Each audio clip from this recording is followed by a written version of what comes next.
Hello, this is Centennial Hall, room 2301, and this is a rundown of how the audio-video technology works in here. Up here at the teacher station, we have our touch panel. This is the startup screen for the touch panel. It says press here to begin, and when I press that button, it's going to give me the option of whether or not I want to use the projector. We'll go ahead and click yes. That brings the screen down out of the ceiling, and it powers the projector on in the middle of the room. That process takes about a minute, a little bit more than a minute, and while it's occurring, the startup screen is going to be flashing there, so you'll know it's ready to go when that screen changes to our main screen. While we're waiting for that, on the right-hand side of our touch panel is our 5 lighting presets. We have lights all on, 2 lecture settings, one with the whiteboard lights and one without, a theater setting that'll dim all the lights, and a lights all off button. Those can also be accessed from our panel over here on the wall. There's 5 buttons that correspond with those 5 presets. And there's also a master on-off button right by the door of the room. There's also a wireless microphone.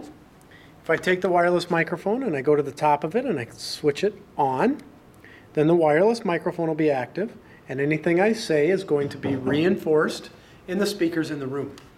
Now, if I need to turn that level up or down, I can come to the touch panel, and you'll see that we're booted up now. This is our main screen, and in the bottom right-hand portion, we have the audio control button.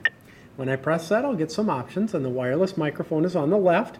I can turn it up, turn it down, or mute it, and when I have the level set, I can click back to get back to my main screen. When I'm all done, I'm going to make sure and click this off, because even if it's not being used, the batteries will completely drain if it's powered on. So be sure and power that off. Okay, now we can talk about how to get something to show up on the screen. Right now, you'll see that PC is selected in our source select row. So that means the PC is what would show up on the screen for us.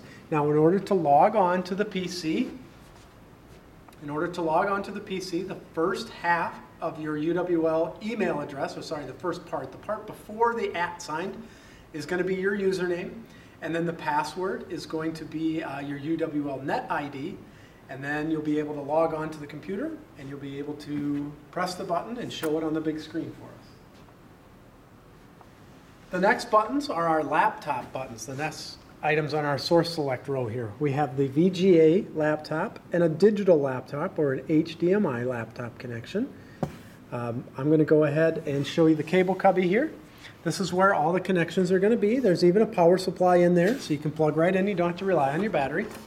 My laptop, I'm going to go ahead and plug in using the VGA connection. So I'll plug that into my laptop, and I'll take the audio cable, and I'm going to plug that into the headphone jack on my laptop. And then I should be ready to go, so I can come over to the touch panel, press the laptop button, and then my laptop should show up on the screen for us. Now, if it doesn't show up, it's probably because your laptop isn't in the correct mode. You can go to the control panel to change that mode, or on a Windows keyboard, you can hold down the function key and tap the F8 key. That's going to give you your shortcut there. Mine brings up a nice little menu where I'll want to choose duplicate, so that whatever's showing on my screen is also going to show in the front of the class. The next button on our source select row is the Blu-ray button. The Blu-ray button is located right in the middle there. When I press that, it's going to give me the different controls. Play, stop, rewind are on the left-hand side. Our navigation controls and our menus are on the right-hand side. There's a button labeled full screen video. If I press that, I can preview what I'm going to show right here on the touch panel. I'll press back to get back to the main area there. The Blu-ray is located right underneath the document camera on the right-hand side of the teacher station. You can use the front panel controls if you need to as well. And I'll also note that you can just play your regular DVDs in there. You don't have to have a Blu-ray disc in order to play. This is a good time to mention the volume control. Volume control is right here at the bottom of the touch panel. I can turn it left and right to turn it up and down. And what I'm going to hear over the speakers is what's ever selected on our source select row. So you will not hear a source unless it's selected, and then you're going to only hear what's selected, and you can turn it up and down using the volume knob.